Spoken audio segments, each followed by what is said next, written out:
decreased and reduced. Things like road accidents, in fact, constitute the highest fatalities of Nigerians. Road accidents. So where we have a government that's very interested in, oh, we have to build the roads and build the roads, but you're not actually thinking about it in terms of safety. Do you have the right caution signs? The roads you're building, are they well lit? You know, if there's a bend coming up, do the people know it's not a good time for you to switch lanes and so on?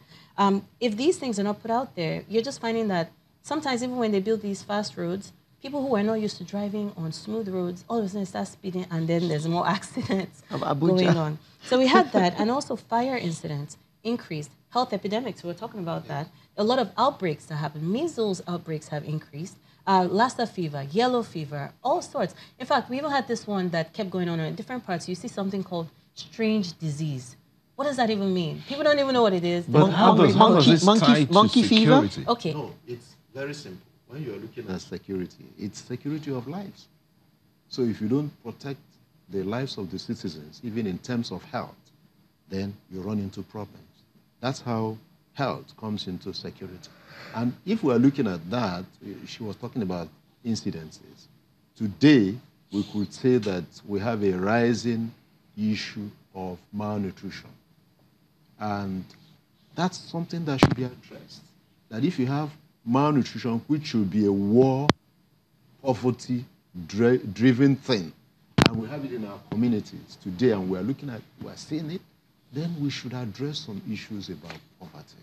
Yeah. That would help the people whom you are preparing to secure, you know, the state. And I'll show you how health and security actually tie in. Because we're talking about government, security has to do with protecting the lives of your citizens, right? Now, prior to deploying, for instance, before we went to Afghanistan, the U.S. military will actually vaccinate you against certain diseases. So, for instance, even smallpox. Why? They know that smallpox is a contagious disease, and that all the enemy needs to do is just to infect one soldier, and then he goes in the camp, infects everybody else, and what do you now have? A situation where all your troops are dying. So this is where you find out that disease outbreaks. Imagine the Ebola incident that happened. If we weren't able to curb it, what would have happened to the general populace?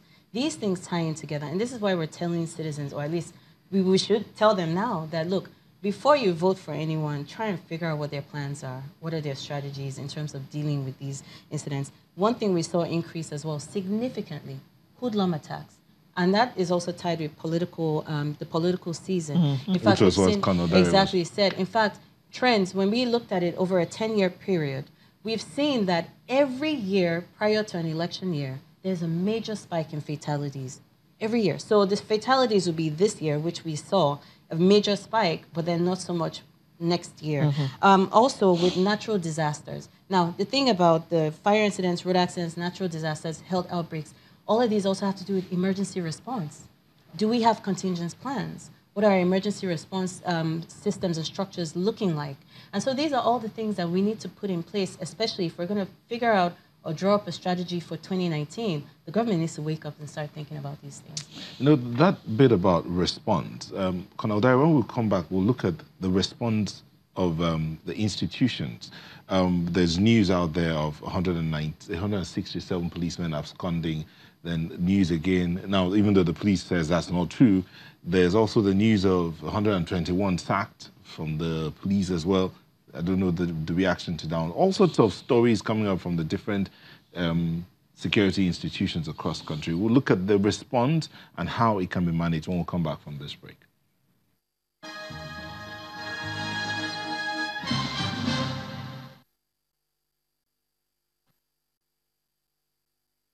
From Musa Ocheche, I want to send my wishes to my family, loved ones, and brothers and sisters.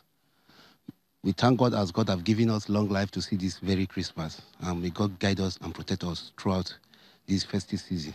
What I expect from fellow Nigerians is prayers. We need their prayers and their support. Last Corporal Musa Rabiu, I'm wishing every Nigerian out there a Merry Christmas and a prosperous New Year. Please pray for us, support us. We are ready to fight. As you can see, in fact, we are fighting. I'm ready to die for this country. Please pray for us. To my family, a prosperous New Year, and hope to see you soon. Sergeant Eyedo Peace, I want to wish my family Merry Xmas and Happy New Year in advance. My wife, Mrs.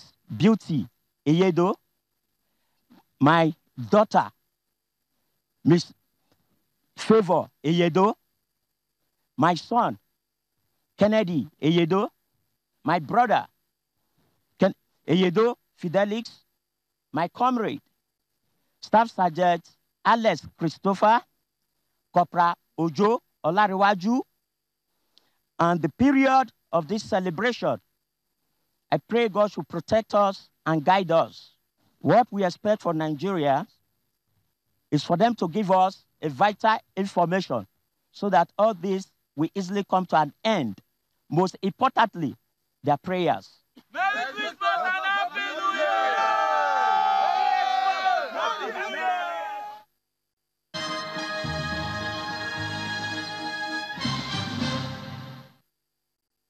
Welcome back to Sunrise. Colonel Dari, now in all of these things, when Dr. Annie talked about when people see something, make a phone call, call someone. During the Ebola thing, there was that time when you see something, say something.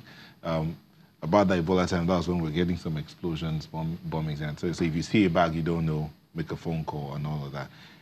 The question is when that call is made, response time. What kind of response have you seen or have you heard about in terms of from the institutions when information is given, what's done with it? How much of analysis of that information is done, and then what's the action plan following that information that was released? I'm going to be very blunt with you. I think... Should I take cover?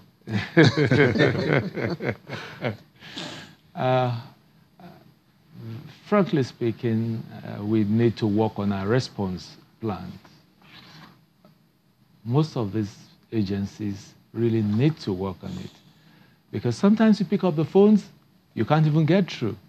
Sometimes you get through, the person is sounding dumb, as if you're speaking some language that they don't understand. So the response time, to me, is below average. So we really, really need to step up and work on this. All the federal agencies, such as NAMA, NIMASA, so there's need for us to step up and address. For example, there's what you call, it should start from even the units, okay? The streets, okay? The wards, they must have their kind of first responders to incidents, it's very, very strategic, Apart from the state, it will cascade from the federal down to the ward level. Okay. We've been talking about emergency numbers that that can be called from anywhere in the country, and that still hasn't happened. And that's part of what we're saying, which is going forward. What is the plan? What is the strategy to make this happen? I know there are different agencies. I know there are different, even other, the diplomatic community. They're also trying to help the Nigerian government put these things together. But, we have a little bit of an issue.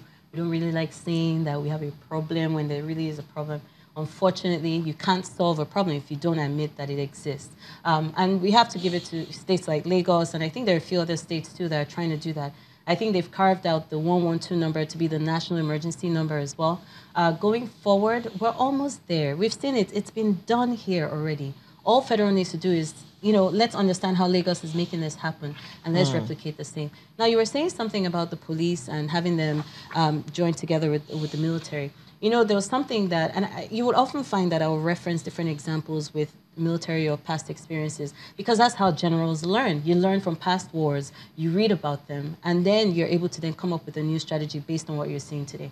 Now, one of the things that General McChrystal, for instance, he was then the ISAF commander in Afghanistan. One of the things they did was they identified the priority for the U.S. government at the time was to hand over security of Afghanistan to the Afghan government, so their national police and so on. So they came up with a joint command center, yes. And what it entailed was the military and the police had to go on patrols together. They had to work together. Now, that is how you bring in the police to understand this is how you conduct patrols, this is how you conduct security on the streets, this is how you detain a person, this is how you conduct interrogations and so on.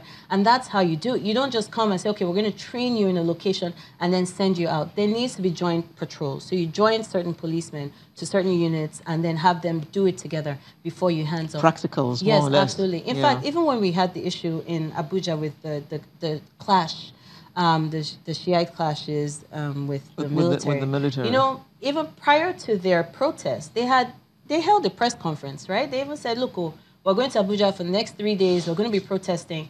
And all the security agencies needed to do was to have a show of force.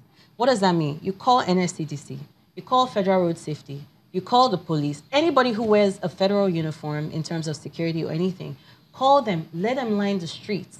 Let them just be seen. Intimidation. Exactly, so that they know, okay, there's a lot of security presence here. And that's all that really needed to happen. Not that you just, you hear that it's coming, but then you don't react until there's a huge crowd of people in your town. So there's a need, again, we say this all the time, to be proactive about these things. As we're going into 2019, a lot of us are going to write our New Year resolutions. I hope the government is also writing their New Year resolution. Or at least their strategy. Let me just read this. This you respond. Let me just read out some comments. This is coming from the Northeast. Gulasta Yusuf is writing. He says, in the Northeast, we do not think of entrepreneurship, for if you go into the farm, the herdsmen are there. You open business, kidnappers are there.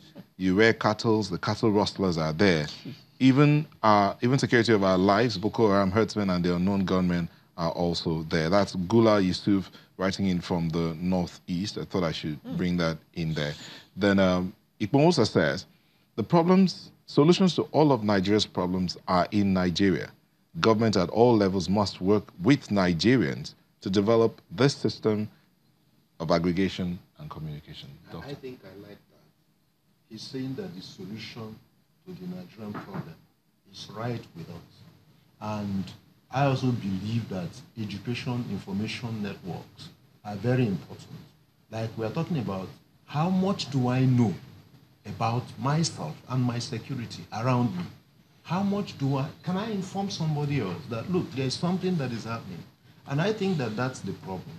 Once we can't let our neighbors know that we are all as a community responsible for what's around us, it will look like it's left for the government. It's not left for the government, it's for all of us. And I believe that that's what we should do.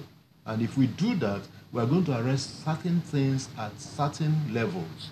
And then you can now say, oh, government has responsibility to this, I have responsibility to that, and the police has responsibility to that. So if we are all working together, we are bound to achieve the success we are looking for. Okay, Colonel Dare, as we wind down the way forward.